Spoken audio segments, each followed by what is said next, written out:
اور آگے یہ فرمایا وَهَذَا صِرَاطُ رَبِّكَ مُسْتَقِيمًا، یہ آپ کے رب کا سیدھا راستہ ہے، لہٰذا آپ اسی پر چلیے۔ اللہ تعالیٰ نے یہ بات فرمائی ہے کہ تم کوئی بھی امت ہے، کوئی بھی معاشرہ ہے، وہ اللہ تعالیٰ کے لیے ناگزیر نہیں ہے۔ اگر اللہ تعالیٰ اس بات پر قادر ہے کہ اگر تم اللہ کی بات نہیں مانو گے، اللہ کے احکامات کو نافذ نہیں کرو گے، تو اللہ تعالیٰ تمہیں ختم کر دے گا، جیسے پہلی قوموں کو ختم کیا، اور اللہ نئے لوگ لے آئے گا جو اللہ تعالیٰ کے شکر گزار ہوں گے۔ مشرکین مکہ کی ایک ناانصافی بھی ذکر کی ہے، شرک کے ساتھ ساتھ ناانصاف بھی بڑے تھے اور ڈنڈی مارتے تھے کہ اللہ کے لیے بھی ذبح کرتے تھے، نظر نیاز کرتے تھے، اور غیر اللہ کے لیے بھی نظر نیاز کرتے تھے، لیکن اور نظر نیاز کر کے کہہ دیتے کہ یہ جو ہم نے ذبح کیا ہے، یہ قربانی کی ہے، یہ اللہ کے لیے ہے، یہ ہمارے شرکاء کے لیے ہے۔ لیکن جب کوئی کمی کوتاہی ہوتی تو اللہ کا حصہ کاٹ کر شریکوں کے حصوں میں، بتوں کے حصوں میں ڈال دیتے، لیکن بتوں کا جو حصہ مقرر کر دیتے تھے وہ اللہ تعالیٰ کے حصے میں نہیں ڈالتے تھے۔ یہ ان کی ناانصافی بھی تھی شرک کے باوجود۔ اللہ تعالیٰ نے فرمایا ہے کہ یہ چوپائے ہیں، کھیتیاں ہیں، اور انہوں نے اپنی طرف سے تقسیم کر رکھی تھی، یہ کچھ چوپائے، یہ کھیتیاں، یہ کچھ کھانے کی چیزیں ہیں، یہ جو ہم چاہیں گے وہ کھائے گا، اور جس کو ہم چاہیں گے اس پر ہم اس کو حرام کر دیں گے، اور یہ کچھ چوپائے ہیں جن کی سواری کرنا جائز نہیں ہے، اور کچھ ایسے چوپائے ہیں کہ جن کے پیٹوں سے اگر کوئی جو ہے وہ بچہ پیدا ہوگا تو وہ ہمارے جو مرد ہیں وہ تو اس سے فائدہ اٹھا سکتے ہیں، لیکن عورتیں فائدہ نہیں اٹھا سکتی۔ لیکن اگر وہ مردہ پیدا ہو جائے، بچہ اونٹنی کا یا گائے کا یا جو ہے وہ بکری کا، تو پھر اس میں ہم سب شریک ہیں، مرد اور عورت کھا سکتے ہیں۔ اللہ تعالیٰ نے فرمایا وہ لوگ خسارہ پا گئے جنہوں نے اپنی اولاد کو قتل کیا ہے بے وقوفی کے اندر آ کے، بغیر علم کے، اور انہوں نے حرام کیا اس کو جو اللہ تعالیٰ نے ان کو رزق دیا تھا، اللہ تعالیٰ پر جھوٹ باندھتے ہوئے۔ تحقیق یہ گمراہ ہو گئے اور یہ ہدایت والے لوگ نہیں ہیں۔ اس کے بعد معاملہ بیان ہوا ہے زمینی پیداوار کا، جو فصلوں میں پیداوار ہوتی ہے۔ اللہ تعالیٰ نے فرمایا وَآتُوا حَقَّهُ يَوْمَ حَصَادِهِ، جس دن تم فصل کاٹتے ہو تو اس کا حق، اللہ تعالیٰ کا حق ادا کرو۔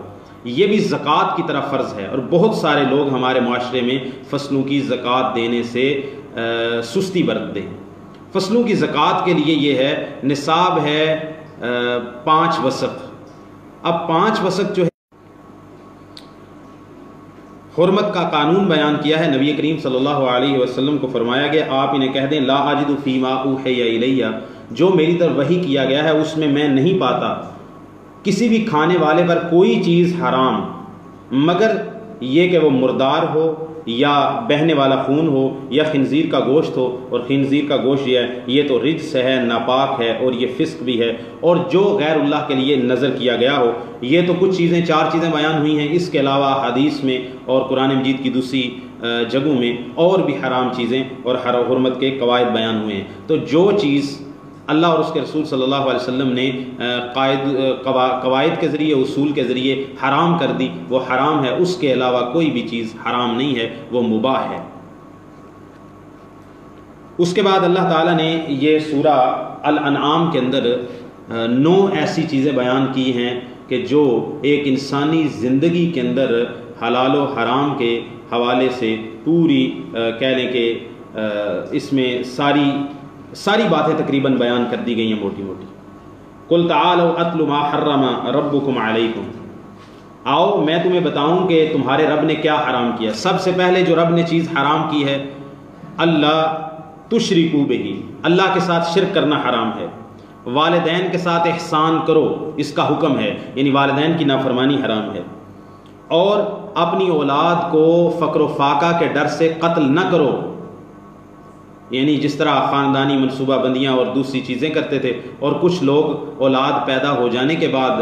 جیسے اپنی اولاد کو قتل کر دیتے تھے یا بیٹیوں کو زندہ درگور کر دیتے تھے، تو اللہ تعالیٰ نے فرمایا ہے کہ اپنی اولاد کو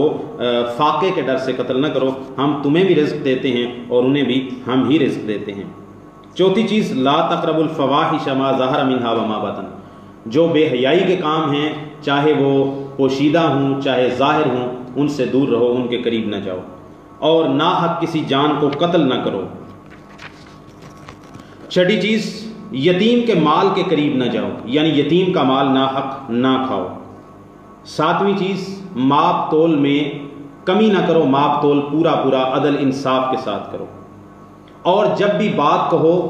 گواہی دو، بات کہو تو عدل کے ساتھ بات کرو، انصاف کی بات کرو، بے انصافی کی بات نہ کرو، اگرچہ تمہارے قریبی رشتہ دار ہی ہوں جن کے خلاف تمہاری گواہی جا رہی ہے، اور اللہ کے عہد کو پورا کرو۔ اس کے بارے میں حدیث بھی ہے کہ نبی کریم صلی اللہ علیہ وسلم نے اپنے سامنے ایک سیدھا خط کھینچا اور اس کے دائیں بائیں الٹے ٹیڑھے خط کھینچے، تو آپ صلی اللہ علیہ وسلم نے درمیانے خط جو بالکل سیدھا تھا اس پہ اپنی انگلی رکھ کے کہا وَأَنَّ هَذَا صِرَاطِي مُسْتَقِيمًا، یہ ہے میرا سیدھا راستہ۔ سیدھا راستہ کیا ہے؟ قرآن مجید اور سنت رسول صلی اللہ علیہ وسلم کے اصول و ضوابط کے مطابق زندگی گزاری جائے، عقائد، نظریات، عبادات، معاملات، حلال حرام، خوشی غمی، تو یہ ہے سیدھا راستہ۔ اس کے علاوہ کتاب اللہ اور سنت رسول صلی اللہ علیہ وسلم سے ہٹ کر جو بھی راستہ ہوگا وہ شیطان کا راستہ ہوگا، وہ اللہ اور اس کے رسول صلی اللہ علیہ وسلم کا راستہ نہیں ہے۔ ایک ہی راستہ ہے، وہ اسلام کا راستہ ہے۔ اس کے علاوہ جتنے بھی راستے ہیں، جتنے بھی طریقے ہیں، وہ سارے شیطان کے راستے ہیں۔ اس کے بعد اللہ تعالیٰ نے یہ بات فرمائی ہے کہ آپ ان سے کہہ دو قل انا صلاتی، بے شک میری نماز، میری قربانی، میرا مرنا، میرا جینا صرف اور صرف اللہ رب العالمین کے لیے ہے، اس کا کوئی شریک نہیں ہے، مجھے اسی بات کا حکم دیا گیا ہے اور میں سب سے پہلے مطیع اور فرما بردار ہونے والا ہوں۔ اس کے بعد سورہ الاعراف شروع ہو رہی ہے۔ سورہ الاعراف کے اندر بھی بہت سارے احکام ہیں، پہلی امتوں اور پہلی جو ہے وہ جو انبیاء تھے ان کی قوموں کے اور ان کی ہلاکت کے قصے بیان ہوئے ہیں۔ شروع میں ہی اللہ تعالیٰ نے یہ بات فرمائی ہے اتبعوا ما انزل الیکم من ربکم، جو تمہارے رب کی طرف سے تمہاری طرف وحی کیا گیا اس کی پیروی کرو، یعنی وحی کی پیروی کرنی ہے۔ وحی جو ہے ایک قرآن مجید کے اندر ہے، ایک نبی کریم صلی اللہ علیہ وسلم کی حدیث سنت اور آپ کے فرامین کے اندر ہے، اور وحی کو چھوڑ کر، قرآن و سنت کو چھوڑ کر کوئی بھی اور طریقہ یا کوئی بھی اور بات نہ مانو۔ اللہ تعالیٰ فرماتے ہیں بہت تھوڑے ہو جو تم نصیحت پکڑتے ہو۔ پھر اللہ تعالیٰ نے آخرت کا ذکر کیا ہے کہ آخرت کے اندر جب اعمال تولے جائیں گے، جس کے نیک اعمال بھاری ہو جائیں گے تو گویا کہ وہ کامیاب ہو جائیں گے، اور جن کے نیک اعمال کا پلڑا ہلکا ہو جائے گا اور گناہ زیادہ ہو جائیں گے، تو یہ وہ لوگ ہیں جنہوں نے اپنے نفسوں کو خسارے میں ڈالا ہے، اور یہ لوگ ہماری آیات کے ساتھ ظلم کرنے والے تھے۔ اس کے بعد آدم و ابلیس کا قصہ بیان ہوا ہے، جیسا کہ شروع کے اندر پہلے پارے میں بھی بیان ہوا تھا۔ تو اللہ تعالیٰ نے فرمایا کہ ہم نے تمہیں پیدا کیا، پھر تمہیں صورت دی، پھر فرشتوں کو کہا کہ تمہیں سجدہ کریں، سب نے سجدہ کیا، ابلیس نے سجدہ نہیں کیا۔ تو اللہ تعالیٰ نے اس سے پوچھا کہ تو نے سجدہ کیوں نہیں کیا؟ تو ابلیس نے وہاں پر عقل دوڑائی۔ سب سے پہلا عقل پرست، دلیل کے مقابلے میں، اللہ کے حکم کے مقابلے میں قیاس کرنے والا اور عقل دوڑانے والا سب سے پہلا فرد جو ہے وہ ابلیس تھا۔ اور اسی طرح آج بھی جو لوگ اللہ اور اس کے رسول صلی اللہ علیہ وسلم کے واضح فرامین کو دیکھ کر اپنی عقل کو دوڑاتے ہیں، عقل پرستی اختیار کرتے ہیں، تو یقیناً وہ ابلیس کے بھائی ہیں۔ تو اللہ تعالیٰ نے فرمایا تو نے سجدہ کیوں نہیں کیا جب میں نے تجھے حکم دیا تھا؟ تو اس نے کہا انا خیر منہ، میں آدم سے بہتر ہوں۔ بھائی بہتری کیا ہے؟ کہا خلقتنی من نار و خلقتہ من طین، آپ نے مجھے آگ سے پیدا کیا ہے، اس کو مٹی سے پیدا کیا ہے، اور آگ جو ہے وہ روشن ہوتی ہے، اوپر جاتی ہے، علاوہ اس کا بھڑکتا ہے، اس میں روشنی ہوتی ہے، اس میں نور ہوتا ہے۔ تو جو آگ مٹی ہے، مٹی تو حقیر چیز ہوتی ہے، پاؤں کے نیچے آتی ہے، مٹی کی کیا حیثیت ہے؟ تو اللہ تعالیٰ نے فرمایا دفع ہو جائے ادھر سے، تو تکبر کرتا ہے۔ وہاں پر پھر شیطان نے مہلت مانگی ہے، اس نے کہا قال انظرنی الی یوم یبعثون، مجھے قیامت تک مہلت دے دے۔ اللہ تعالیٰ نے فرمایا تجھے مہلت دے دی۔ پھر وہاں پر شیطان نے کہا آپ نے جو مجھے یہ بھی اس نے غلط بات کی، اس نے کہا کہ آپ نے جو مجھے گمراہ کیا ہے، میں آپ کے سیدھے راستے کے سامنے بیٹھ جاؤں گا اور آپ کے بندوں کو گمراہ کروں گا، میں ان کو سامنے سے آؤں گا، پیچھے سے آؤں گا، دائیں سے آؤں گا، بائیں سے آؤں گا، اور ان میں سے اکثر لوگوں کو میں اپنے پیچھے لگا لوں گا، یہ آپ کے شکر گزار بندے نہیں رہیں گے۔ اللہ تعالیٰ نے فرمایا نکل جا ادھر سے، اور تو دھتکارا ہوا ہے، ذلیل ہے، اور تو اور جو بھی تیرے پیروکار ہوں گے ابلیس، میں ان سے جہنم کو بھر دوں گا۔ آدم علیہ السلام کو کہا آپ اور آپ کی بیوی جنت میں رہو اور کھاؤ، جو ہے وہ جہاں سے چاہتے ہو کھاؤ، ایک درخت کے قریب نہیں جانا۔ تو شیطان نے وسوسہ ڈالا اور ان کو بہلا دیا، پھسلا دیا، انہوں نے درخت کا پھل کھا لیا۔ تو ان کو کہا کہ یہ آپ کو اس لیے منع کیا گیا ہے تاکہ آپ ہمیشہ اس کے مالک نہ بن جاؤ، کھاؤ گے تو ہمیشہ رہ جاؤ گے۔ بہرحال وہ ایک نسیان ہو گیا، اللہ تعالیٰ کی اس میں کچھ مشیت تھی۔ تو جب یہ معاملہ ہو گیا تو پھر جو لباس جنت کا تھا، زینت کا لباس، وہ لباس اتر گیا، تو پھر جنت کے جو پتے ہیں وہ اٹھا کر اپنے سطر کو ڈھانپنے لگے۔ پھر اللہ تعالیٰ نے آدم علیہ السلام کو زمین پر اتار دیا، پھر اس کے بعد ان کی توبہ قبول ہوئی ہے۔ توبہ کے اندر کیا پڑھا آدم علیہ السلام نے؟ یہ دعا یہاں پر بیان ہوئی ہے، ربنا ظلمنا انفسنا، اے ہمارے رب ہم نے اپنی جانوں پہ ظلم کر لیا، اگر آپ نے ہمیں نہ بخشا اور آپ نے ہم پر رحمت نہ کی تو ہم خسارہ اٹھانے والوں میں سے ہو جائیں گے۔ تو یہ دعا کی تو اس کے بعد اللہ تعالیٰ نے زمین پر اتار دیا اور توبہ قبول کر لی، اور پھر زمین کو ہمیشہ کے لیے ٹھکانہ بنا دیا۔ ساتھ یہ بات بھی بتائی کہ اور یعنی یہ شیطانی عمل ہے۔ اللہ تعالیٰ فرماتے ہیں جو شیطان ہے وہ چاہتا ہے کہ جیسے اس نے تمہارے ماں باپ کے لباس اتروائے تھے جنت میں، تمہارے بھی لباس اتروا دینا چاہتا ہے۔ آج ہم اپنے معاشرے کے اندر جتنی بے حیائی اور فحاشی اور اریانی یا نیم اریانی دیکھ رہے ہیں، یہ یقیناً شیطانی عمل ہے۔ اور سورہ توبہ کے اندر اللہ تعالیٰ نے فرمایا ہے، سورہ نور کے اندر، کہ وہ لوگ جو مسلمانوں میں بے حیائی پھیلانا چاہتے ہیں ان کے لیے دنیا کے اندر رسوائی ہے اور آخرت کے اندر دردناک عذاب ہے۔ اللہ تعالیٰ نے فرمایا ہے کہ آپ کہہ دیجئے میرے رب نے ظاہری اور باطنی ہر طرح کی جو بے حیائی ہے، گناہ ہے اور بغاوت ہے، اس کو اللہ تعالیٰ نے حرام کیا ہے، شرک کو اللہ نے حرام کیا ہے، اور جس کی اللہ تعالیٰ نے کوئی دلیل نہیں اتاری ہے۔ ہر امت کی اللہ تعالیٰ نے، ہر امت کا ایک اللہ تعالیٰ نے وقت مقرر رکھا ہے۔ جب اس کے وقت مقرر آ جاتا ہے، اس نے تباہ ہونا ہے، یہ مرنا ہے، یہ دنیا سے جانا ہے، اور نئی امت نے آنا ہے، تو وہ ایک لمحے بھر کے لیے بھی اس سے مؤخر نہیں ہو سکتے۔ اس کے بعد سورہ الاعراف ہے چونکہ، تو سورہ الاعراف میں اعراف کا تذکرہ ہے۔ اعراف جنت اور جہنم کے درمیان ایک جگہ ہے۔ وہ لوگ، مفسرین کے اقوال سے یہ بات معلوم ہوتی ہے اور قرآن مجید کے سیاق سے بھی، کہ جن لوگوں کے نیک اور بد اعمال برابر ہو جائیں گے تو ان کو کچھ عرصہ جنت اور جہنم کے درمیان مقام اعراف پر رکھا جائے گا۔ تو یہ مقام اعراف پر ہی ہے۔ اللہ تعالیٰ نے فرمایا ہے کہ جنتیوں اور جہنمیوں کے درمیان ایک پردہ ہے، اور اعراف پر کچھ لوگ ہوں گے جو جنت میں لوگوں کو ان کے نشانات سے پہچان رہے ہوں گے، اور وہ پکاریں گے جنت والوں کو اور ان پر سلام کہیں گے ان کو۔ تو ابھی تک وہ جنت میں اعراف والے داخل نہیں ہوں گے، لیکن ان کو یہ لالچ اور طمع ہوگی کہ ہمیں جنت میں داخل کر دیا جائے گا۔ لیکن جب اعراف والوں کے چہرے جہنمیوں کی طرف پھیرے جائیں گے تو وہ اللہ سے دعا کریں گے، اللہ ہمیں ظالموں کے ساتھ اکٹھا نہ کرنا۔ اور اعراف والے لوگ جہنمیوں کی طرف جب منہ کریں گے تو جہنم کے اندر جن لوگوں کو پہچان رہے ہوں گے ان کے نشانیوں سے، ان کے علامات سے، تو ان کو کہیں گے کہاں گئے تمہارے مال، تمہاری عزت، جاہ و جلال، آج تو تمہارے کچھ کام نہیں آئی اور تم جہنم کے اندر جل رہے ہو۔ یہی ہیں وہ لوگ جن کے بارے میں تم قسمیں اٹھاتے تھے، جنت والوں کی طرف اشارہ کر کے کہیں گے اے جہنمیوں، یہی ہیں وہ لوگ جن کے بارے میں تم قسمیں اٹھاتے تھے کہ ان کو اللہ کی رحمت نہیں ملے گی۔ تو اللہ تعالیٰ فرمائیں گے تم جنت میں داخل ہو جاؤ۔ تمہارے اوپر جنتیوں کی طرف جب متوجہ ہوں گے تو ان کو کہیں گے، نہیں، یہ ونادا اصحاب النار اصحاب الجنت، یہ جہنمی لوگ جنتیوں کو مخاطب کر کے کہیں گے ان افیدوا علینا من الماء، کیونکہ وہاں پر آگ ہوگی، وہاں پر گرمی کی شدت ہوگی، پیاس ہوگی، تو ان کو کہیں گے جنتیوں کو ہمارے اوپر پانی پھینکو اور جو اللہ نے تمہیں دیا ہے وہ ہمیں بھی دو۔ تو وہ آگے سے جنتی کہیں گے ان اللہ حرمہما علی الکافرین، پانی بھی جنت کا اور جنت کی نعمتیں بھی اللہ تعالیٰ نے کافروں پر حرام کر دی ہیں۔ اس کے بعد آگے تذکرہ آ جاتا ہے انبیاء کا، جیسا کہ سورہ اعراف میں سیدنا نوح علیہ السلام پہلے رسول تھے، صحیح بخاری میں حدیث ہے، اللہ تعالیٰ فرماتے ہیں ہم نے نوح علیہ السلام کو ان کی قوم کی طرف بھیجا تو ان کی پہلی دعوت یہ تھی فقال یا قوم اعبدوا اللہ ما لکم من الہ غیرہ، اے میری قوم کے لوگوں ایک اللہ کی عبادت کرو، اللہ کے علاوہ تمہارا کوئی معبود برحق نہیں۔ اور تمام انبیاء کی پہلی دعوت یہی تھی۔ لیکن جو اکابر تھے نوح علیہ السلام کی قوم کے اور بڑے سردار، انہوں نے اس بات کا انکار کیا، ٹھٹا کیا، اور ساری باتیں جو ہے وہ سلسلہ چلتا گیا۔ 950 سال ان کی رسالت چلی ہے، ان کی دعوت چلی ہے، یہاں تک کہ پھر اللہ تعالیٰ نے ان کو کشتی اور بحری بیڑا بنانے کا حکم دیا۔ پھر جب